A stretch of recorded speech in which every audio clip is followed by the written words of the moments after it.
சிந்துக்கு என்ன ஆயிடுச்சோ அப்படின்னு சொல்லிட்டு பதறி போய் வந்து என்ன பண்ணுறாரு சிவா வந்து போய் மெடிசன் எடுத்துகிட்டு வராரு. அப்போ சிந்து வந்து எனக்கு ஒன்றும் இல்லை டாக்டரே, நீ வந்து முழிக்கிறத பார்த்துட்டு எனக்கு மனசு கஷ்டமாயிடுச்சு, அதனால தான் வந்து நான் நடித்தேன் அப்படின்னாங்க. நடிச்சு அப்படி சொல்லி சிரிக்கிறாங்க, 2 பேருமே சிரிக்கிறாங்க. சந்தோஷம் தாங்க முடியல நம்ம சிந்துக்கு.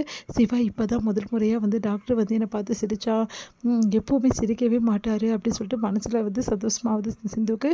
இங்கே வந்து என்ன பண்ணுறாங்க, ஃபோன் பண்ணி ஸ்னேகா வந்து கோயிலுக்கு கூப்பிட்றாங்க.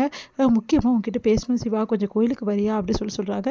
சரி நான் வரேன் அப்படின்னு சொல்லிட்டு சிவா வந்து சொல்லிட்டு இருக்காரு. சிவாவும் கோயிலுக்கு போகிறாரு. கோயிலுக்கு போனோன்னா அங்கே வந்து வெயிட் பண்ணிட்டு இருக்காரு ஸ்னேகாக்காக. அங்கே ஒரு பாட்டியை பார்க்குறாரு. தாத்தாவும் வந்திருக்காங்க. அவங்க வந்து சிவாவை பார்த்து ரொம்ப சந்தோஷப்படுறாங்க. நீங்கள் சொன்ன மாதிரியே இப்போ வந்து எனக்கு ஃப்ரீ ட்ரீட்மெண்ட் நல்ல காலம் பண்ணிட்டாங்க. ஆனால் அதுக்கு முன்னாடியே அந்த ஸ்னேகா வந்து டாக்டர் வந்து என்கிட்ட காசு கேட்டாங்க. அது மட்டும் கிடையாது, நிறைய பேர்கிட்ட இந்த மாதிரி தான் காசு வாங்கியிருக்காங்கப்பா அப்படின்னோடனே அதிர்ச்சி அடைகிறாங்க. நீங்கள் என்ன சொல்கிறீங்க அப்படின்னோடனே நடந்த விஷயத்தை எல்லாம் வந்து ஸ்னேகா வந்து காசு கட்டியே ஆகணும்னு சொன்னது, அதே மாதிரி வந்து பேசினது எல்லாத்தையுமே வந்து அவங்க சொல்கிறாங்க. அதிர்ச்சி அடைகிறாரு சிவா. இவங்க என்ன சொல்கிறாங்க அப்படின்னு சொல்லிட்டு, சரி அப்போ நம்ம வந்து இந்த மாதிரி நிறைய பேஷண்ட்டுக்கு வந்து இலவசமாக சிகிச்சை பண்ண கூப்பிட்டு வந்திருக்கோமே, ஒருவேளை அவங்கக்கிட்டே காசு வாங்கியிருப்பாங்களா அப்படின்னு சொல்லிட்டு சிவா ஃபோன் பண்ணி கேட்குறாரு. ஆமாம் சார், எங்ககிட்ட காசு கேட்டு தொல்லை பண்ணாங்க, வேறு வழி இல்லாமல் நாங்கள் கட்டணும் சார்.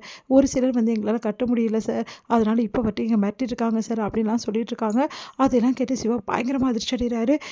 இவ்வளோ கேவலமாக பண்ணியிருக்கா இந்த ஸ்னேகா அப்படின்னு சொல்லிட்டு செம்ம டென்ஷனாக இருக்காரு. உடனே ஸ்னேகா ரொம்ப சந்தோஷமாக வராங்க. எப்படியாவது இன்றைக்கி வந்து சிவாக்கும் வந்து அந்த சிந்துக்கும் டைவர்ஸ் கிடைக்க போகிறத சொல்லிடணும், டைவர்ஸ் வந்து சீக்கிரமாக கிடச்சிடும் அப்படின்னு சொல்லிட்டு சிவா கிட்ட சொல்லி எப்படியாவது நம்ம கல்யாணத்துக்கு ஏற்பாடு பண்ணணும் அப்படின்னு சொல்லிட்டு யோசிச்சுட்டே வராங்க. சிவா அப்படின்னு சொல்லிட்டு சந்தோஷமாக வராங்க. பார்த்துட்டு ஸ்னேகா செம்ம டென்ஷனாகி பலாறு அறவுறாரு. அதை பார்த்துட்டு என்னாச்சு வந்து சிவா என்னை எதுக்காக அடிக்கிற அப்படின்றாங்க.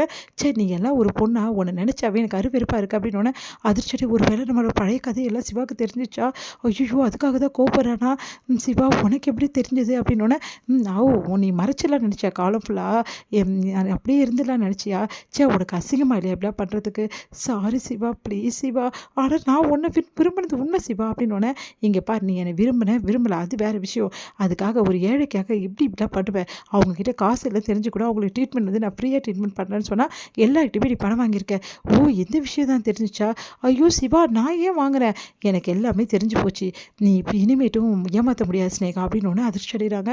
சிவா அது வந்து சிவா என் அப்பா அவ்வளோ கஷ்டப்பட்டு அந்த ஹாஸ்பிட்டலில் கட்டியிருக்காரு, நீ ஏன் சொல்லி சிவா ஃப்ரீ ட்ரீட்மெண்ட்டில் எப்படி சிவா பண்ண முடியும், அதுக்கு கவர்மெண்ட்ஸ் எவ்வளோ இருக்குல்ல, அங்கே ஃபண்டெல்லாம் இருக்குல்ல, அங்கே போனால, அதுக்காக தான் அப்போது இந்த ஹாஸ்பிட்டலில் நான் ஃப்ரீ ட்ரீட்மெண்ட் பண்ணக்கூடாது, உன் அப்பா கிட்டே பர்மிஷன் வாங்கி தான் இதெல்லாம் நான் பண்ணிகிட்ருக்கேன், வேணா உங்கள் அப்பா கிட்டே நீ கேட்டுக்கோ, அதுக்காக என்ன வேணாலும் பண்ணுவியா, உன்னை என்னமோ நினச்சேன், ஆனால் இப்போ தான் தெரியுது, உன்கிட்ட பணம் இருந்தும் மனசு கிடையாது, மனசுன்னது ஒன்று வேணும், அது உன்கிட்ட இல்லவே இல்லை, நான் உண்மையிலேயே உன்னை நான் லவ் பண்ணான்னு எனக்கே அசிங்கமாக இருக்குது அப்படி சொல்லிட்டு போகிறாரு. சிவா ப்ளீஸ் சிவா இப்படிலாம் பேசா சிவா, எனக்கு என்னென்ன வந்து தெரியாமல் நீ வந்து ஹாஸ்பிட்டலில் பண்ணி வச்சுருக்கேன்னு இப்போ வரைக்கும் எனக்கு விவரம் தெரியல, ஆனால் அது தெரிஞ்சிச்சுன்னா மொத்தமாக அதுக்கப்புறம் தான் இருக்கும் உனக்கு, இன்னும் நிறைய விஷயங்கள் எனக்கு தெரிய வரல, இதுக்கப்புறம் தான் இருக்கும் உனக்கு அப்படி சொல்லிட்டு போகிறாரு. சிவா ப்ளீஸ் சிவா, ஹாஸ்பிட்டல் நடந்து ஹாஸ்பிட்டலோடு விட்டு சிவா, இது நம்ம பர்சனல் சிவா, இதெல்லாம் எதுக்கு சிவா இதில் கொண்டு வர, பர்சனலோ இல்லை வேறவோ எதுவாக இருந்தாலும் ஒரு நேர்மை வேணும்னு நினைக்கிறவன் நான், ஆனால் உன்கிட்ட துளி கூட அந்த நேர்மை கிடையாது, உன்கிட்ட நேர்மை இல்லைன்னு எனக்கு இப்போ தான் தெரியும், நீ ரொம்ப நேர்மையான பொண்ணு, நான் இவ்வளோ நாளாக தப்பாக நினச்சிட்டு இருந்தேன், அதனால தான் உன்னை லவ்வும் பண்ணேன், ஆனால் இப்போ சொல்கிறேன் உங்ககிட்ட நேர்மை இல்லைன்னா நான் லவ் பண்ணியிருக்க வேண்டிய அவசியமே கிடையாது சிவா, என்னை வெறுத்துறாது சிவா, நான் வேணும்னு பண்ணல சிவான்னு சொல்லிட்டு அழறாங்க.